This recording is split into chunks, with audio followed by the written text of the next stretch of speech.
It's 8 minutes past 8 a.m. Welcome back. Remember, the hashtag is Morning Cafe. Right about now, I want to discuss matters seeking opportunities abroad. Now, in March 2023, President William Ruto said, while he was in Germany, said that Kenya has one of the finest human capital. So how can we really, capitalize on this? And what is the whole process of when you're in Kenya, even trying to seek an opportunity to get out of the country, if you really so wish?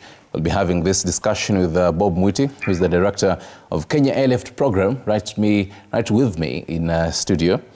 And also now in Washington, D.C., United States of America, Professor Charles Choti, who is the chair of Kenyan diaspora in the United States of America. Well, among other hats that he has. We'll be linking up with a prof in a bit. But Mwiti, good morning. Good morning. Salama? Salama sana, thank you very much. About 6 years now, since Kenya Airlift Program began. First of all, tell us who you are.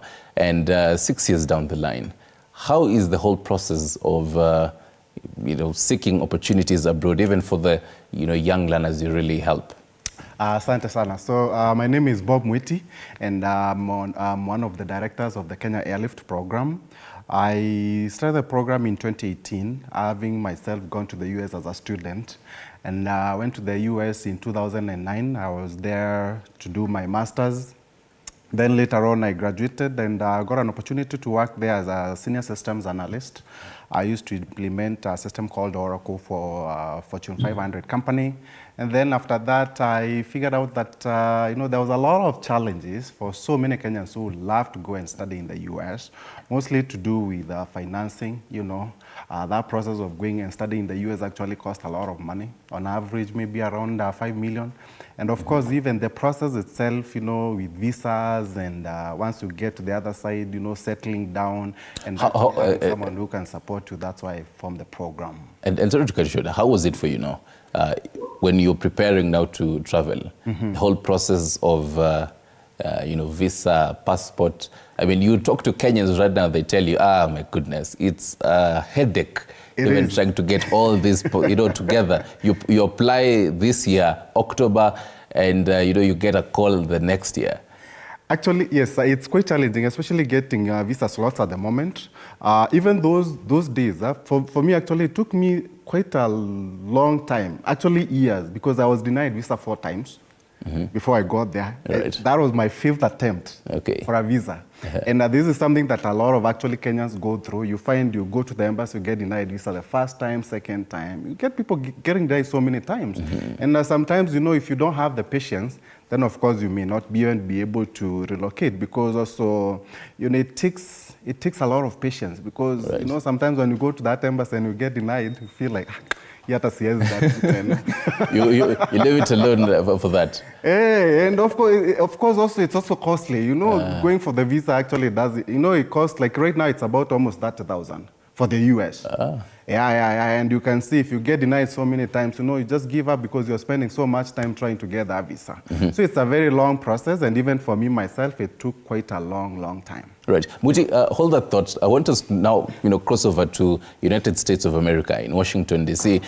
Prof, good morning. I believe now in Washington, D.C., it is about 1 a.m., so we're about 7 hours ahead. And I know you really had to spare your sleep for this, but then you interact with Kenyan diaspora there. I mean, you're the chair, and not only even Kenyans, also Africans. Talk to us about, first of all, who is Professor Charles Choti, and how is the whole process of even seeking opportunities there? Thank you, Stan, for this opportunity, and I appreciate the program. My name is Charles Choti, Professor Charles Choti, and I'm a professor of history, and I came to the US in 1999 as a Fulbright scholar. But then I was teaching at Edgerton University. So I came here to do my doctoral studies here, and I completed in the year 2005, and went back to continue teaching at Edgerton University because I had come on a J1 visa. The Fulbright scholar usually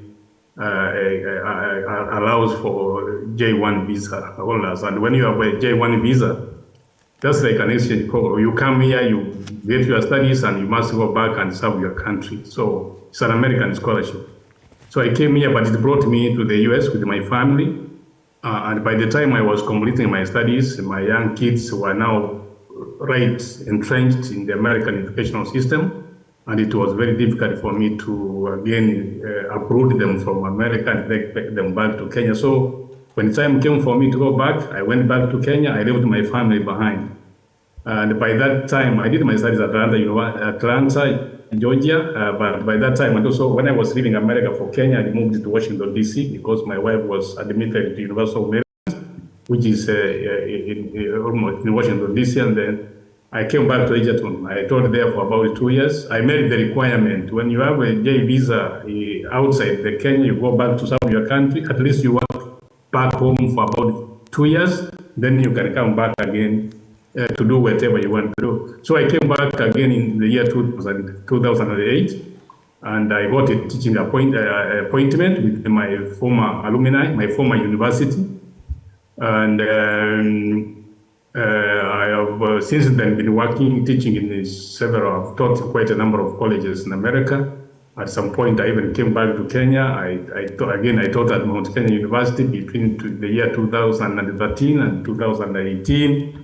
And then I again came back to the US. I've been operating like that. And at the moment, I am also growing in a non-profit organization in Washington, D.C. area, which is more focused on immigrant families, African immigrant families, in terms of empowerment, in terms of helping them to strengthen families here in many ways through mentorship programs for young people and also other basic needs.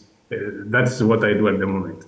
Right, and I love the fact that you have really took us through all these years, and I understand that you also interact with Africans who are there, and I mean we did see you and your wife giving out food to migrants there.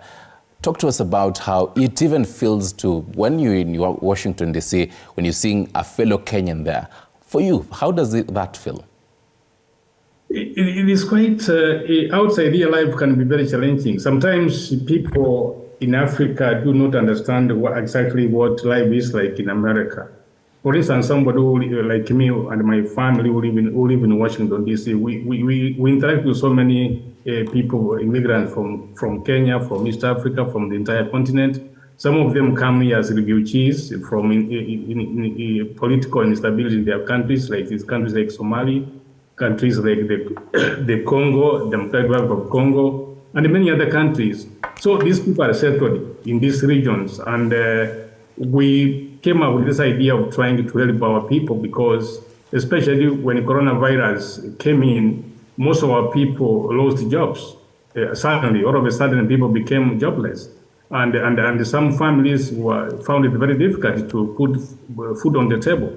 That's when we came up with the idea of a non-profit organization that helps to mobilize resources. We have so many organizations here, even American government, the county government, state government, who have this kind of resources. But again, they need organization, they need leadership, they need institutional structures, and that is how we came in. This was possible because my wife has been working with a non-profit organization for a long time. Right. She was well connected, right. So it was easier for us to find our ways and the means on how to get resources so that we help our people to lead a decent and a more empowered and informed life. Right. And speak of matters resources, let me now bring in Mwiti here. For the past 6 years, definitely a number of resources. You'll tell us your funding, which definitely comes in, but also speak on the whole job market competition. When you've learned in university here in Kenya, and you want now to seek opportunities abroad, either to further your studies, either to have maybe a job opportunity. How does that play in your experience? All right, so first of all, if you go to the US, let's say, for example, you're going as a student, you're going there on a student visa. And having a student visa actually doesn't, I mean, in as much as you can be able to work, you're only allowed to work on campus during the time that you're in school. But now, when you are done with school, you really have to figure out how to find work if you want to live and work there. And I believe most Africans or most Kenyans, they want to go abroad and take up the opportunities that are there. Because, you know, you don't want to spend like 5 million Kenya shillings and then, of course, then go there, then come back immediately. You know, you want to take up the opportunities. Now, luckily, the US government actually gives international students opportunities to find work once they are done with school. But it comes with some conditions, because if you really want to live and work there, you basically have to figure out now, how do you transition from being on a student visa to actually being able to get the visa that allows you to live and work there. And that's like a work visa, for example. Okay. And that's usually a big challenge for a lot of Africans. In fact, actually, that's one of the reasons, actually, outside of the funding that we normally support the students with, that was one of the reasons, actually, why I really came up with the Kenya Airlift program, because personally, I faced those challenges. I went there as a student. It was very hard for me to transition. In fact, actually, I had to extend school by 1 semester. And that's a big problem for a lot of our people. But the opportunities are there. You just need to be able to figure out how to transition, maybe get more information before even you get there, so that you have an idea of exactly how it really works, and then you can be able to take up the opportunities. But they are there, though. So basically do your due diligence. Do your due diligence, get a lot of information about how it really works. Right. Because what I've seen with a lot of Kenyans, and me, that's actually how it was for me. Most of us, they just want to leave the country and just go. You know, you think like you're just going to land in the US and things will be... as long as you take that photo at the airport, and you take the plane, you are all sorted. And then, like Professor said, you know, a lot of people struggle. People don't know what happens on the other side. Now, talk to us about the struggle, because, I mean, we hear the stories maybe from close relatives, maybe from friends who are there, and even social media, they tell us, my first job, I was, walking a dog maybe, and it earned me this amount of dollars. And you're like, what? How easy is it to get a job in abroad? Well, you see, it depends with how you look at things. If you just want any job, jobs ziko huko, kama ni kuosha, me, by the way, I used to work, nilikuwa nasaidia kupika pizza. For real? But yeah. So but that was in school. So when you pick pizza, cook, clean, you go for bathrooms and all that. Those kind of jobs will give you probably, maybe, depending with the state that you are in, right. maybe $10 an hour. It might look like it's a lot of money to so many Kenyans. Unajua $10 an hour, hiyo ni pesa ngapi? Because say a dollar is about 150. 150, hiyo ni 1,500 per hour. 15, hey. And you work like 8 hours, that's around maybe 12,000. But so 12,000, it might look like it's a lot of money, but actually it's really not a lot of money. So if you go there as a profession, like for example, I went there as a master's student, nilikuwa nimefanya job hapa kidogo, you don't want to be doing those low-paying jobs. In as much as they are paying $10 and may feel like $10 is a lot of money, you don't really want to be doing those kind of jobs, because there are other jobs out there, but we get a lot of our people are not able to get those really, really good jobs because of the fact that also they don't have the right documents. For example, ukienda kama student na hujaweza kutransition uweze kupata the right working documents, you won't be able to work in an organization like this where you are working maybe like a professional, like an IT consultant or something like that, because you don't have the right documents. So you'll end up doing those low-paying jobs and unalipo under the table. And a lot of our people actually do those jobs because they don't have the documents. So the documents is a big deal. It's a big challenge, actually. Right. Yes. And the fact that you mentioned a lot of our people, I'm curious now, from the chair of Kenyan diaspora in the US, Prof. I mean, as a chair, you definitely deal with the Kenyans who are there. Do you have maybe an approximate number of Kenyans who are actually in the US at the moment? Do you constantly reach out? It has not been very easy to find the exact number of Kenyans who live in the United States of America, for the obvious reasons, because, we have different types of people. People have different status here. We have people who are now Kenyans who are citizens in this country. We have Kenyans who are students. We have Kenyans who are working, probably they have working visas. Na kuna wengine wale tunasema wana makaratasi. You can't count them. They're very useful. So approximately, probably we are between half a million and a million or above, because there are quite many Kenyans in this country. And Kenyans know how to survive. They are very hardworking. Actually, Americans like Kenyans. They're very effective in wherever they are working. All right. And that is very inspiring. And also, there is this idea that America, of course, is a land of opportunities. When you come to this country, and then you are in normal condition, you are mentally alert, everything is okay, you get a job. Some people even can do 2 jobs. Even if you are a student, like my friend Mwiti has been trying to explain, there is ways Kenyans survive. Kuna Wakenya wanajua vile ya kujiendesha. The people survive in certain ways. America offers Kenyans more opportunities to work, earn a decent living, and also survive. And those who want to go through school, maybe students, like me, I was once a student here, though I was on a sponsorship program, but you see, I had a family. The kind of whatever I was getting from the scholarship probably was not adequate to take me through. So I had to look for ways, maybe working in college after school hours, working, like I used to work in the library. Sometimes tena unatafuta mahali pengine, weekends hapo nje. So we find ways to survive. But life is not all that easy. For some Kenyans, it takes time for them to settle down, depending on how they came in and the kind of papers they have.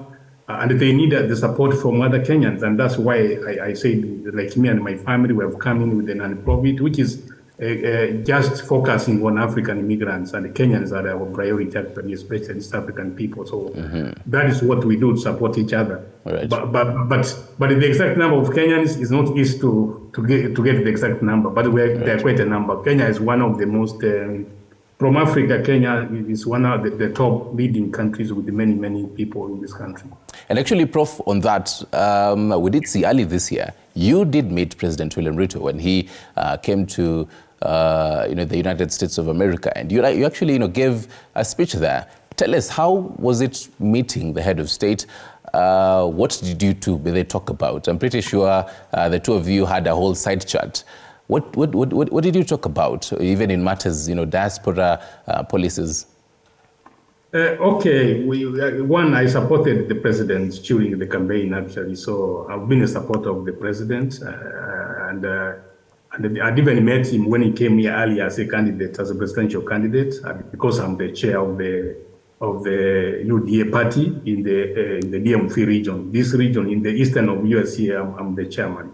And so in that capacity, I met him. And when he came as the president recently, I hosted him, actually. We had a very successful meeting. He met Kenyans. And we more discuss about how to improve the life situation of Kenyans in the diaspora.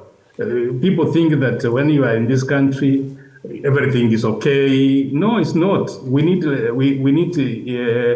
services here. Consular services here, like people want to renew passports. There are people, Kenyans here, who want IDs. Some Kenyans are born here, but they want to retain their citizenship.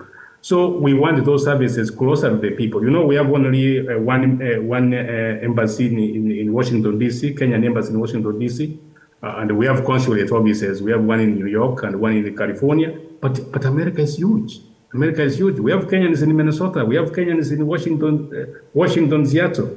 Kenyans in Maine. Kenyans wherever. So in the middle, in Colorado. So the president has been working with us very closely to ensure that we have even mobile consular services going around the entire country, making life easier for Kenyans, and also Kenyans who want to invest in Kenya. They want to be facilitated in terms of security. In terms of safety of their resources. Sometimes when you live in America, you send your money back home to Kenya, you want somebody, maybe a relative, to assist you, or some Kenyans, or you buy a piece of land. But when it comes to documentation, getting land titles becomes a problem. So these are some of the challenges Kenyans in the diaspora want the government to address. And it seems that they have found this president, unlike his predecessors, one thing people may want to know why Ruto is becoming extremely popular, highly popular in the community of Kenyans in the diaspora. Because he listens, he's our ally, and he has acted. You remember the Ministry of Foreign Affairs Today, it is the Ministry of Foreign and Diaspora Affairs. And then we have also a PS. I think you are aware that we have Roselyn Job as the PS for Diaspora Affairs. Diaspora Affairs is now a department. It's a state department, which is purely 100% attending to the issues or matters affecting Kenyans in the diaspora. This is a huge development. These are some of the issues I addressed with the president, and we had also requested him to integrate the Kenyans in the diaspora with our government, with our community back in Kenya, because we are a part and a parcel of that. And the best way we can do that, probably, there are areas where Kenyans in the diaspora can do very well. We say we can consider them for senior appointments in the government. We're not saying that we want to take up jobs in Kenya in large numbers, but we want some kind of representation so that we feel that we are also part and parcel. And remember, when Kenyans spend all the years we spend in American universities, American work experiences, we are exposed to certain ideas. Right. We are exposed to certain, we have acquired certain skills. Okay. And again, it is important for those of us, for those Kenyans in the diaspora who are willing to partner with the Kenyans or to go back and over their services there or give back to their communities back at home.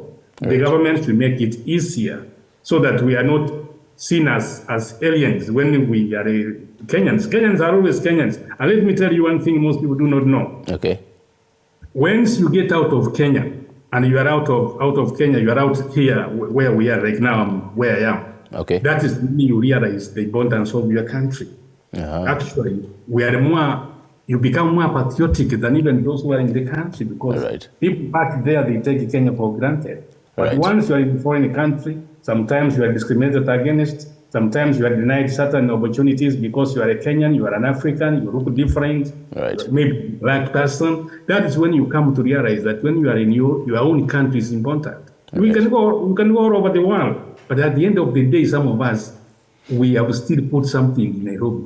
We have put something in our villages. Eventually, we are coming back to our country because that is where we belong. And I think that's human nature. Right.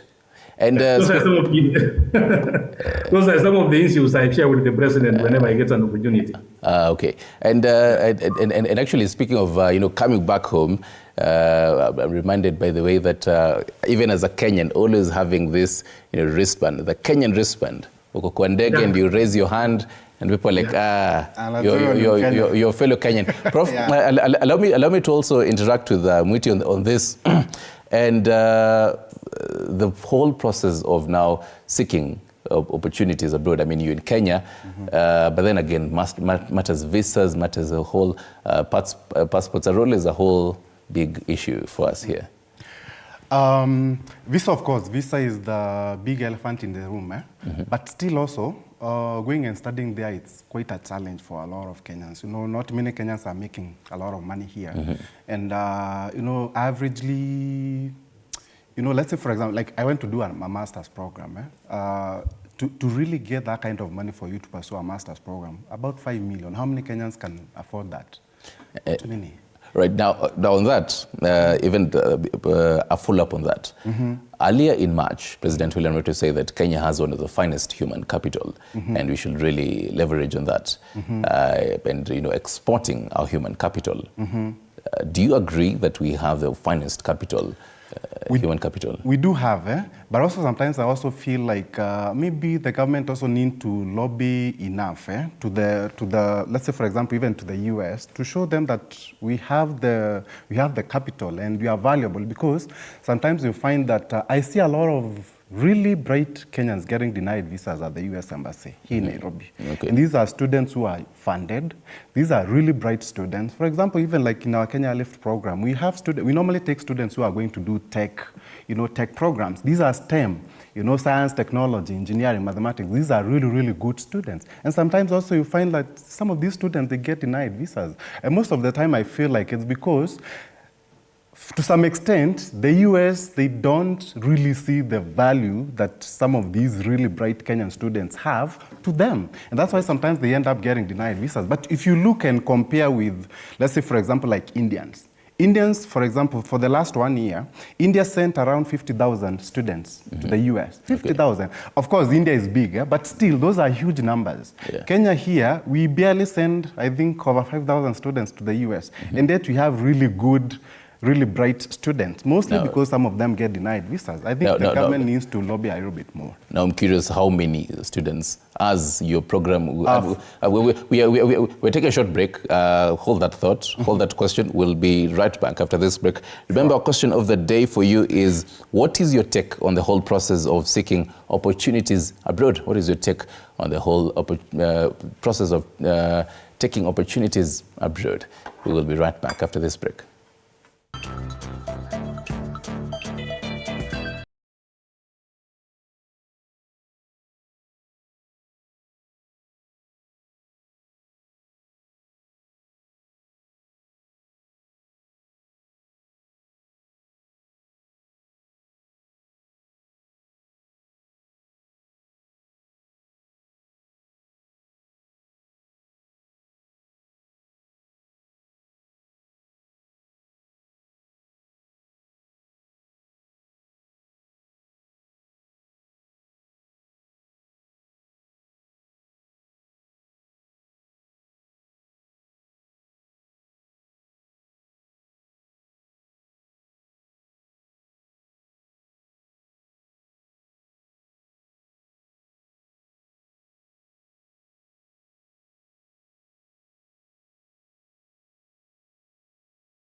Mwiti, who is the director of the Kenya Airlift Program, and also in Washington, D.C.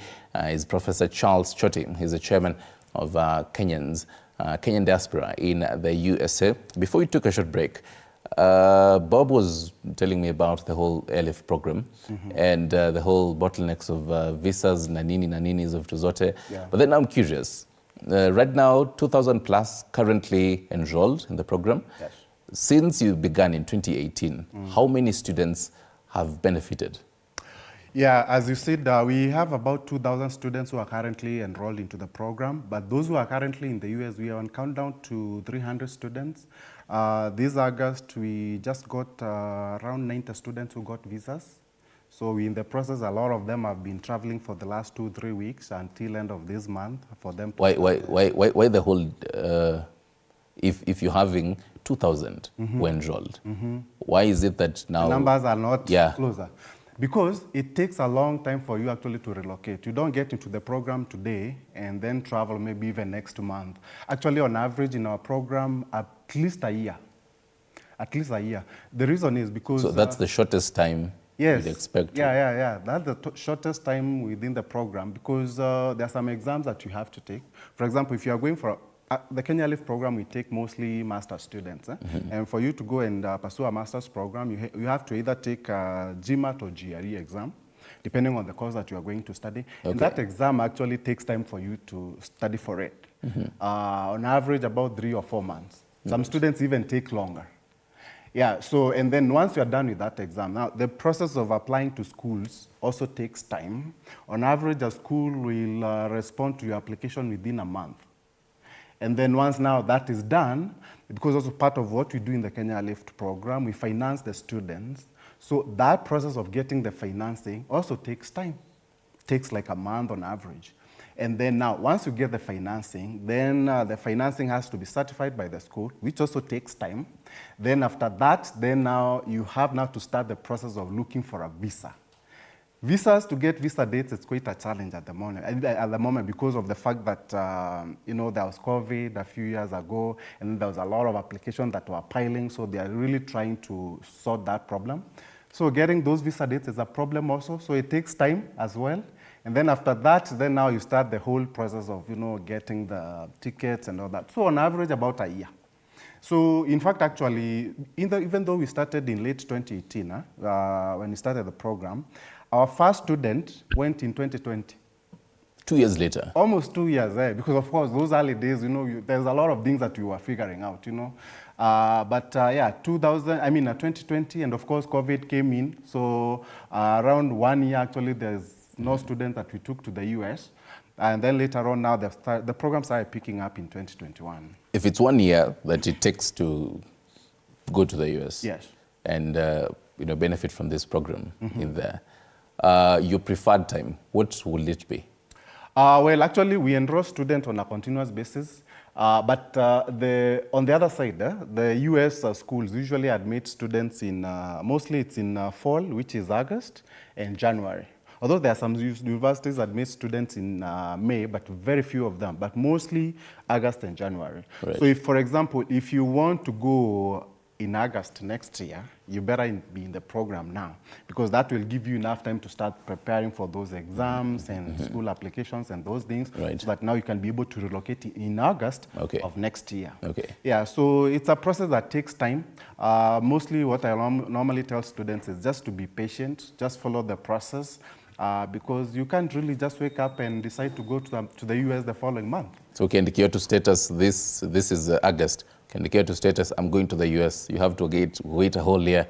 Yeah. Tusiambie watu naenda US. Relax kwanza. Relax kwanza mpaka upate visa. And, this is a question that I'll actually also chime in for Prof.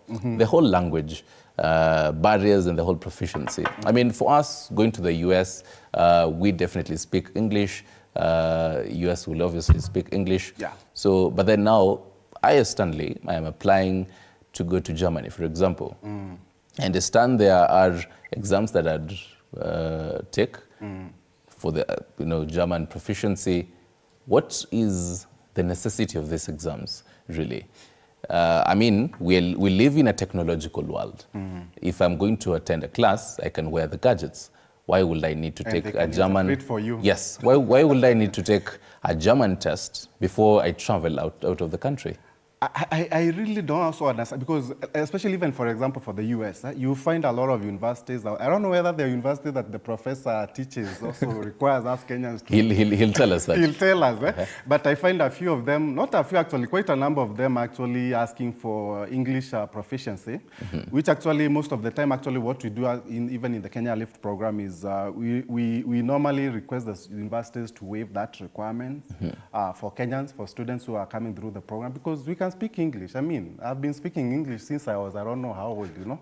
But in as much as the accent there is quite heavy, sometimes you may not hear some of the things that they say, but it's English, you can understand, you know. So I don't really see why there's a need for us to be doing those English proficiency. But these are the exams, like for example, GMAT, GRE, that really actually prepares you for the graduate level studies, because these are some of the exams that test your IQ levels, you know, the way you think, you know, those kind of things. Those exams are good. But here English, here English, I don't see the need. Maybe Prof can tell us, because Prof make us understand. Actually, I congratulate Mwiti for the kind of work he's doing. That our young people require that kind of facilitation.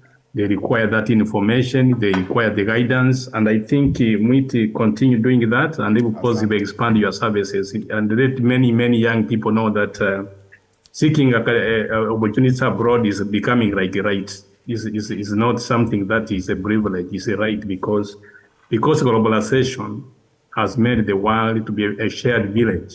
It's a small village. Yes. And also, internationally, globally, the Africans have really contributed to some of these huge economies outside here, in one or the other, or through colonialism, through whatever kind of economic orders of the pre-independence days. So whenever there's a way, if there's a way we can facilitate our young people to cross over to America, to Europe, to many other places, to acquire education, that's the key. It's part of the globalization process, which is a reality we cannot escape from. Right. And also, so this information is important. And I think most of American universities are not they lack information about Kenyan students, especially in terms of the language, the English provisions. Because when our Kenyan students perform very well when they come here, they do very well, especially in written English. They are very powerful, actually, than even American students. And this, once it's communicated properly to some universities, they have removed these exams from it's no longer a requirement. And we want the Kenyan government deliberately to have a way through their diplomatic channels to negotiate on behalf of the Kenyan students. This one way of empowering our students here, so that some of these simple things which are barriers in their pursuits here can be easily be eliminated. And some of us who have had the opportunities to teach in some of these American universities, that's what we have done. And some Kenyan professors actually have really done a very good job in that area. Some universities are now eliminating some of those exams. And also, I think the Kenyan government should be more proactive in facilitating this process. And there are so many ways we can do it, even in our own universities. Let us allow our students to get access to information. Let them know about what MWIT is doing and many other agencies in Nairobi out here who are out to facilitate admissions and also expose Kenyan graduating and undergraduate students to the many possibilities outside here. And also, we need also to strengthen our educational system, especially at the moment. It's like we are struggling. There are so many challenges facing education, generally our educational system in Kenya, right from the new system, the CBD system we have at the moment. Right. By the way, our universities, Kenyan universities at the moment are facing very, very acute challenges. Some of the universities no longer pay their staff full salaries. Right. I have a university I know, like Egerton University, where I used to work one time, is my alma mater. For the last almost 3 years, the lecturers are being paid 50% of their salaries. They are extremely demoralized, and many of them are taking even early retirement. Right. Our system is being challenged. And I think this is something that Kenyans must be aware of and find a way, especially the government, to strengthen our universities, streamline, strengthen them, and let us treat our staff, the university staff, especially the professors. Okay. Let us give them the respect and the remuneration they deserve. Okay. And finally, this is the only way, because when we have a superior educational system, it makes it easier for our young people to access education internationally. And I think that is what is very important. And as I said earlier, I want to emphasize this point.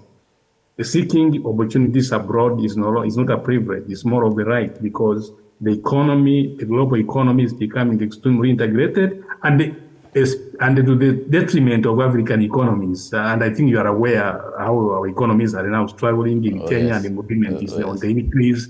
Living wherever, living standards have gone very high. It's not affordable. The ordinary people are not used to access even the basics of life. We want to integrate internationally, empower our young people, and give them skills that can enable them to survive anywhere in the world. Yes. Prof, and sorry to cut you short, what you're alluding to is what National Assembly Speaker Moses Wetangula was talking about around the 4th of August during the 21st Mount Kenya University graduation, telling students that go out there and seek opportunities in the international market. From what I hear, you're saying is it is actually a right. Allow me, Prof, to also get to hear what Mwiti says on this. Do you agree? Because when he said this, Kenyans on social media they reacted this with mixed feelings. Some loading that, and others saying, what's wrong with opportunities here in Kenya? Kwani hatuna opportunities hapa Kenya, everyone really has to run away. I'll say it's not really running away. You see, when you go out there, you're able to learn from some, you interact with a lot of international students, you're able to learn a lot of, different cultures, and it broadens your knowledge, Okay. If you just study here, it doesn't mean that, you won't be able to get opportunities that are here. It's a bad thing to study here in Kenya. But are there enough opportunities in Kenya? Of course, if you compare with what is out there, I think there are more opportunities out there. In as much as there is opportunities here, there is more opportunities out there. So it's better to broaden your knowledge and be available for all those opportunities that are out there, because the world right now is, it's a global village. You can actually be able to work, not necessarily in the US, you can be able to work anywhere across the world, in Kenya, in Europe, wherever you are, And you can even go and study abroad and still be able to work in Kenya, be able to work in Europe, be able to work in Asia, because, with the technology and everything else, it's very, very easy to do that. But it's a good thing to go out there and see the world, and learn from other people and see how things work on the other side, It's a good thing. It's a good thing. I've learned a lot of things. I've been in the US for the last 14 years, and I can tell you there's a lot of things that I've learned. Some of those things I have come back and I try even to implement, even with my family and everybody that I interact with. So it's a good thing to go out there and see the world. Right. Yeah. And before we wrap up, I'd love to get your take on Mwiti and also Prof. Back in March again, the president said that they would love to review the diaspora policy. You say you've been abroad for 14 years. Yeah. Prof has been there since, the 90s. If you were to advise on reviewing the diaspora policy, where should we begin? First of all, I feel like us in the diaspora, sometimes we struggle so much to get, some of the government services, especially to do with, renewing passports and, even getting IDs actually.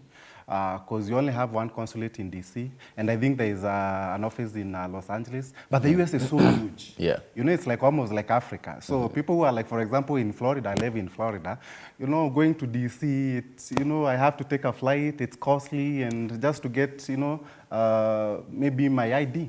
So if they can be able to decentralize, those services for people in the diaspora, that would be good, because also it means that we can be able to use some of those documents for us to be able to do transactions back home. Maybe, starting businesses here, investing back home, So it's much more easier if some of those services are decentralized. And I would urge the government to really, really invest in the diaspora, because, for example, last year, our remittances for the diaspora was $4.something billion. That's a lot. That's more than almost all these other, areas within the economy that bring in, foreign exchange. So the government really need to invest in the diaspora. Right. Really, really need to invest in diaspora, because these guys are going out there, trying to get opportunities and bringing back money. We invest here a lot. Right. And even and I also know that a lot of people also tend to say that we are taking the bright brains to go to the other side and leaving Kenya with nothing. Actually, I don't think that's the case, because if you go out there, you can always bring back your skills here. We have the Vision 2030 that we need to actualize. Some of the skills, especially that we take even through the Kenya Airlift program, which are tech skills, we need them here after some time. Skills like, for example, data science, artificial intelligence, and machine learning, skills like cybersecurity. We need those skills in Kenya more, But going out there and getting those skills is a good thing, but later on you can be able to come back and utilize those skills. I had a meeting with the PS who is in charge of immigration. Bitok, and he was telling me that they are looking for actually people even who have gone to the diaspora and studied there really good tech skills so that they can come and help the government implement some of the projects that they have. And he was telling me they are ready to pay really good money, like something similar to what they are getting paid in the US. So they want them to come back here and, utilize those skills because, briefly, they are needed. But briefly, what does that now speak on our education system as a country? If you're going to seek the education outside there, now what about our education right here in Kenya? The problem right now, especially when it comes to tech, is that some of the skills that you can be able to get on the other side, they are yet not here, or they are not quite really advanced. If you look at skills like, for example, artificial intelligence and machine learning, programs like those, we don't have them here. Right. In fact, actually, very few universities have, let's say, for example, Master of Science in Data Science or Artificial Intelligence, Machine Learning. Very few universities have the skills here. Okay. So if you can be able to maybe be able to offer those skills here locally, then of course people won't be able to go out there and look for those opportunities there. But again, also, people who are going there to get those skills, they are the ones who will come back and maybe become professors here. Just like the way professor was teaching at MKU, Yeah, most definitely. Yeah. So maybe that's the way that you can be able to do it, because we really need those skills, even also them being taught around here. And even, Prof, as you come in, I'm taking a look at the standard, the business page of it. It quotes a number here, $378.1 million. So this is diaspora remittances in July. Now, that's last month. With the whole view of this, and even as someone who has a close ear to the leaders in the country right now, when you're taking a look at diaspora policies, even as the country wants to review some of these diaspora policies, you had mentioned the whole issue on having more, centers across different states. Apart from that, where else should we review our diaspora policy? I think I agree with what Mwiti has said, and there are so many areas that we need the government to intervene, and one beginning with the visa. The visa influence in the embassy, the American embassy in Nairobi needs to understand the Kenyan aspirations, especially the youth, the young people who want to come, who are seeking opportunities abroad. They should be facilitated. They should be given those openings so that they can come and study. I think sometimes they are not given a fair hearing at the embassy, and I think the Kenyan government, either through the Ministry of Education, in collaboration with the Foreign Affairs and other diaspora, they need to engage the American embassy in Nairobi. We need more access. These young people need more access. And I say globalization is a reality. Globalization does not require us to go inwards. It requires to go outwards, because the world is engaging the world more. So the more we expose our people to the global culture, to global systems, to diverse cultures and perspectives. Education is just not only going through school, university, graduating. Even being in class with the diverse population, people from Asia, from India, from the Middle East, from Australia. America, like American universities, you find the entire world is represented. That kind of interaction, that environment, even the experience in our places of work here, the mindset is really enriched. So when you come back to Kenya, you bring perspectives which can lead to positive thinking and new ideas. And remember also that while we are here, like now I'm still supervising the students, my postgraduate students in Kenya. I have students in MKU, that is Mount Kenya University, taking political science, PhD programs, masters, University of Embu, even here, University of South Africa. So globally now, we are accessible. We are interacting in a global level. We are no longer a closed system. So I think we need to open up and be more flexible and receptive. America has programs which bring people from different parts of the world. And this is what even brings about the issue of brain drain, to the disadvantage of developing countries. Right. They have people from all over the world through the green card system. Okay. Through scholarships like the Fulbright scholarship, I told you, I came through a Fulbright scholarship, and when I graduated, they gave me a green card very quickly, because that is one way of tapping manpower, and also they value the perspectives which come from different parts of the world. Most definitely. I think our countries will be better when we enrich our perspectives with this kind of international interaction. That is one thing I really want Kenyans to look at in a very positive and meaningful way, especially from the governmental point of view, in terms of policy, in terms of implementation of those ideas, so that we have a vibrant society which is welcoming, which is proactive, which is alert. I think that's the way to go. Right. Well put, Prof. Because of time, I'll take that as the last word. About in a minute, Mwiti, to just sum it up. I think we are quite valuable. Like the way Professor said, our government needs to do more, especially when it comes to visas. Really, people are suffering out there. If it can go out there and lobby for our students to be able to get those visas, just show that we have really valuable students, you know? Yeah, so that we don't have students getting denied visas right, left, and center. In fact, actually, I've been in the country for the last 4 months. I came in April. I've engaged the Ministry of Foreign Affairs, Foreign and Diaspora Affairs. I sat down with CS Mutua. I had a meeting with the PS Rosaline, talking about the issues to do with visas. It's a big problem. And our government is doing nothing about it, really. You can't say you are supporting the diaspora people, and yet you are not going out there and talking to the